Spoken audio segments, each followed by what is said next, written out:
El Señor esté con ustedes. Lectura del Santo Evangelio según San Mateo. En aquel tiempo, cuando llegó Jesús a la región de Cesarea de Filipo, hizo esta pregunta a sus discípulos: ¿quién dice la gente que es el Hijo del Hombre? Ellos le respondieron: unos dicen que eres Juan el Bautista, otros que Elías, otros que Jeremías o alguno de los profetas. Luego les preguntó: ¿y ustedes? ¿Quién dicen que soy yo? Simón Pedro tomó la palabra y le dijo: tú eres el Mesías, el Hijo de Dios vivo. Jesús le dijo entonces: dichoso tú, Simón, hijo de Juan, porque esto no te lo ha revelado ningún hombre, sino mi Padre que está en los cielos. Y yo te digo a ti que tú eres Pedro, y sobre esta piedra edificaré mi iglesia. Los poderes del infierno no prevalecerán sobre ella. Yo te daré las llaves del reino de los cielos. Todo lo que ates en la tierra quedará atado en el cielo, y todo lo que desates en la tierra quedará desatado en el cielo. Y les ordenó a sus discípulos que no dijeran a nadie que él era el Mesías. Palabra de Dios.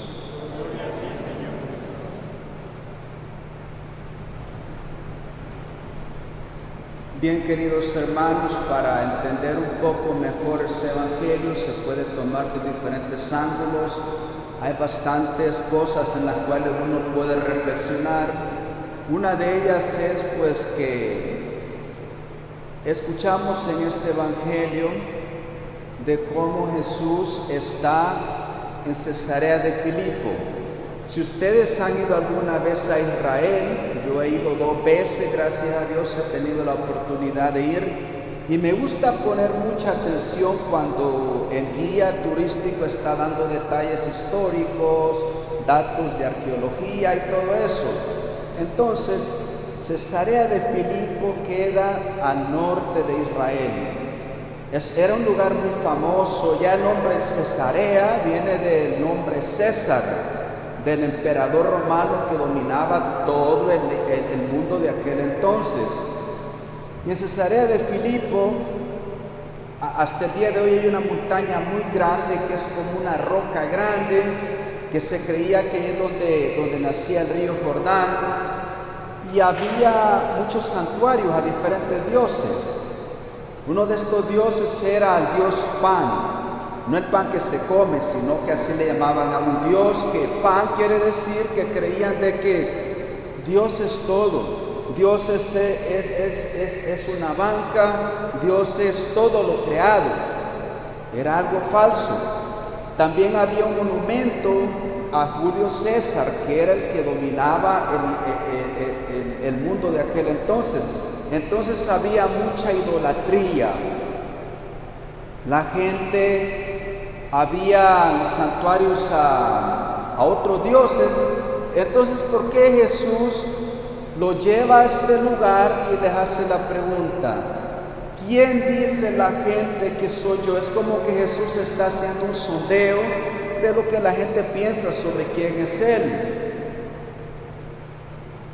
Y luego le dice: bueno, dicen que eres Jeremías, Juan el Bautista, Elías. Y después Jesús les hace les hace una pregunta más directa a ellos. Les pregunta: ¿y ustedes? ¿Quién dicen que soy yo? Hermanos, esta pregunta es tan relevante para nosotros en este momento histórico. ¿Por qué, hermanos? Porque ya no se adora a Dios Pan, a Julio César ya no se adora. Ya no se adoran estos ídolos como en hace 2000 años atrás, pero esta idolatría ha tomado una nueva forma. Quieren que les dé un ejemplo, y me da pena por los jóvenes Me da pena por los jóvenes adultos porque están perdidos. El mundo les ha mentido. El mundo les ha mentido que Dios no existe. El mundo les ha dicho que la vida no tiene sentido. ¿Por qué? Porque han quitado a Dios del centro y han metido otra idolatría. Una idolatría se llama el hedonismo. ¿Sabe lo que es el hedonismo? Que le miente al joven que la vida, lo único que vivimos es para vivir una vida de placer, tener placer desordenadamente, hacer lo que la sociedad, lo que la cultura nos está mandando a hacer. ¿Y por qué tantos jóvenes han hecho estudios que bastantes jóvenes saben cada cuántos minutos un joven se suicida aquí en Estados Unidos? Cada 12 minutos un joven se suicida.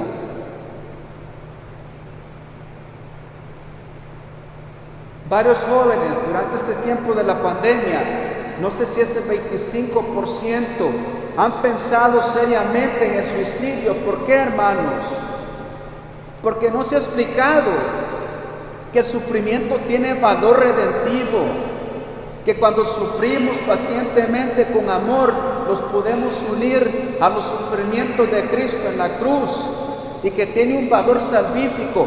Pero el mundo ha mentido. La cultura sigue imponiendo sus falsedades, sus ideologías, tantas cosas para que el joven se sienta perdido, sin dirección.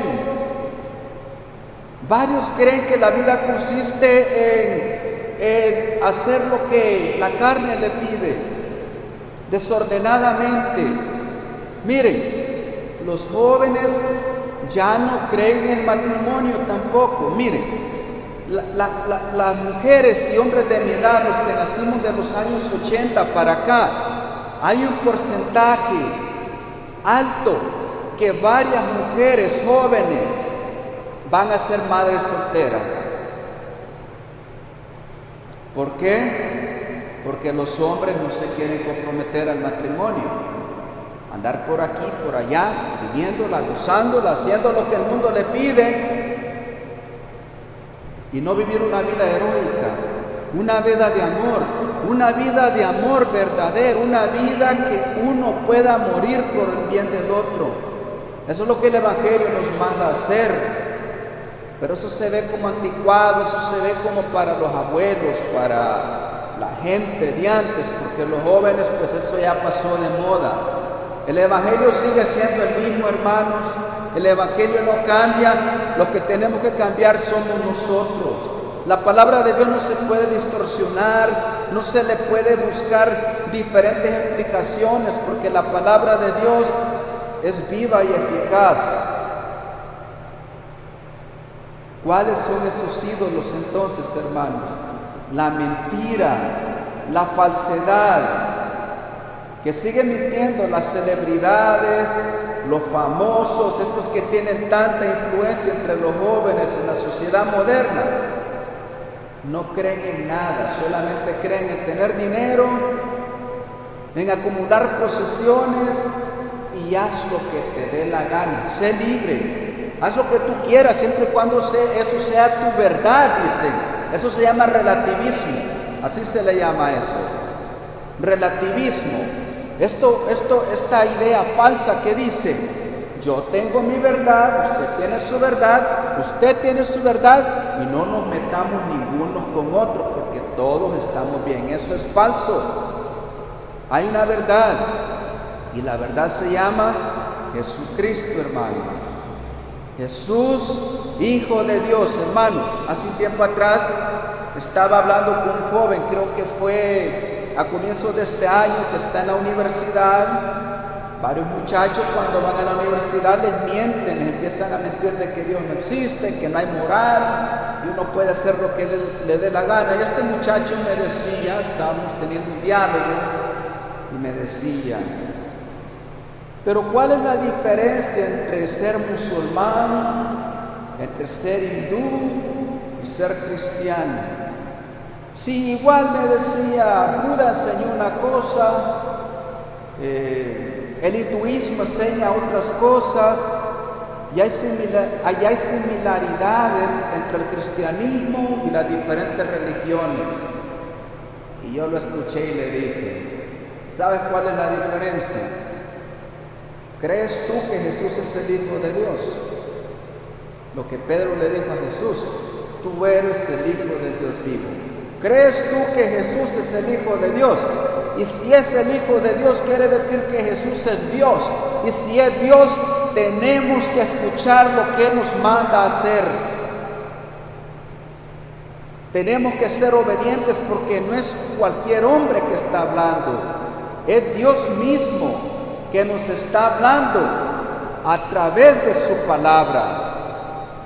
Si no tenemos esa premisa clara de que Jesús es el Hijo de Dios, entonces fácilmente nos podemos confundir, hermanos.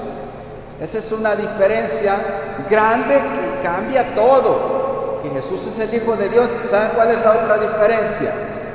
De que ni Gandhi, ni Mohammed, ni Buda, ninguno de ellos resucitó de entre los muertos. Solamente Jesucristo. Venció a la muerte, resucitó, salió de la tumba y está vivo, y esa es nuestra esperanza, hermanos. A eso es que nos tenemos que apegar, porque el momento que perdemos esta perspectiva de que Jesús es la vida, la resurrección, el camino y la verdad, nadie va al Padre si no es por mí, dice Jesús. En el momento que quitamos eso, hermanos, de nuestra perspectiva, vamos a estar perdidos. Hermanos, este momento de la pandemia es difícil, a todos nos ha afectado, a todos, pero miren, es un momento para reencontrar a Jesús, para renovar la relación con Él. Tenemos que echar raíces. ¿Saben qué decía un teólogo? Karl Rahner, jesuita, decía que el cristiano del siglo XXI, solamente aquel que es un místico va a poder resistir. Solamente aquel que tiene una vida consistente de oración, una vida sacramental, aquel que se nutre con la palabra de Dios y la vida comunitaria, es el que va a poder aguantar las tormentas, los vientos tempestuosos que están viniendo, que están azotando a la iglesia. Hace un tiempo atrás, últimamente he estado hablando mucho con un señor Vincent Walsh, que fue un pionero, ha sido un pionero grande en la renovación carismática desde que empezó en los años 60. He estado en mucha comunicación con él y me ha dicho unas palabras que las voy a compartir con ustedes.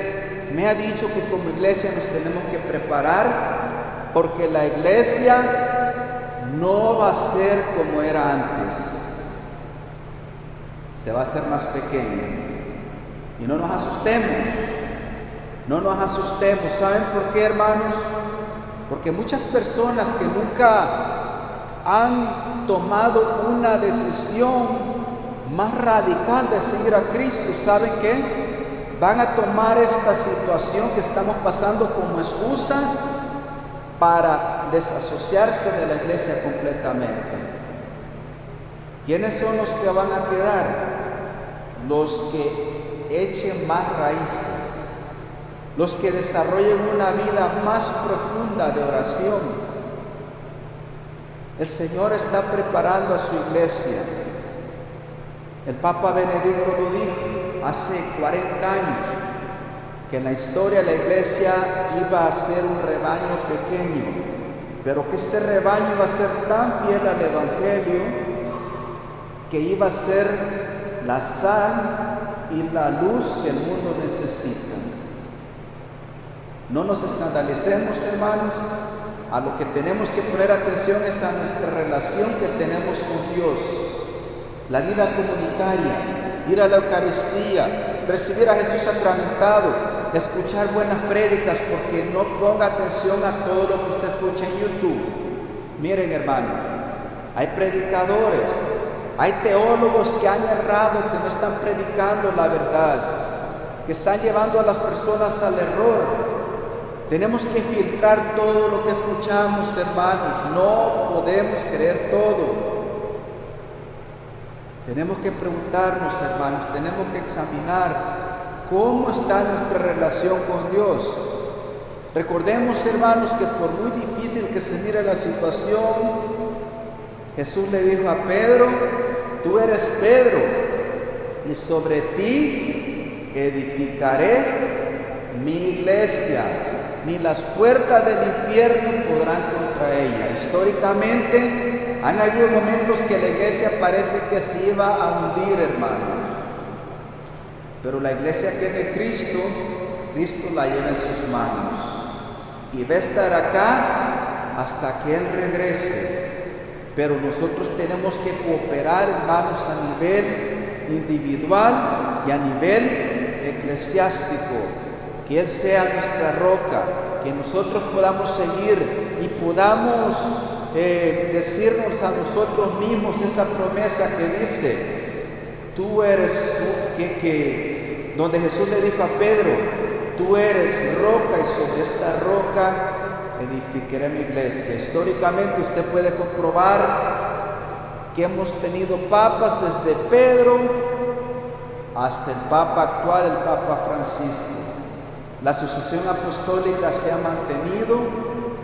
Usted puede estudiar cualquier grupo cristiano, los luteranos, los bautistas, cualquier denominación, pero la única iglesia que usted va a poder ver hacia atrás, hace 2000 años atrás, se llama la Iglesia Católica, hermano. Le guste a quien le guste, esa es la verdad y tenemos que decirlo. Entonces, hermanos, tenemos que estar muy alertas, hermanos, cuidar mucho. Yo le digo a la gente: miren, tengan cuidado con lo que escuchan, tengan cuidado con lo que leen, tengan mucho cuidado, filtren todo, no creer todo a la ligera. Tenemos que ser, como dice Jesús, ser mansos como la paloma, pero astutos como la serpiente. Pidámosle al Señor mucho discernimiento, hermanos, para que podamos adorar al Dios verdadero, para que podamos adorar a Jesucristo, el Hijo de Dios vivo.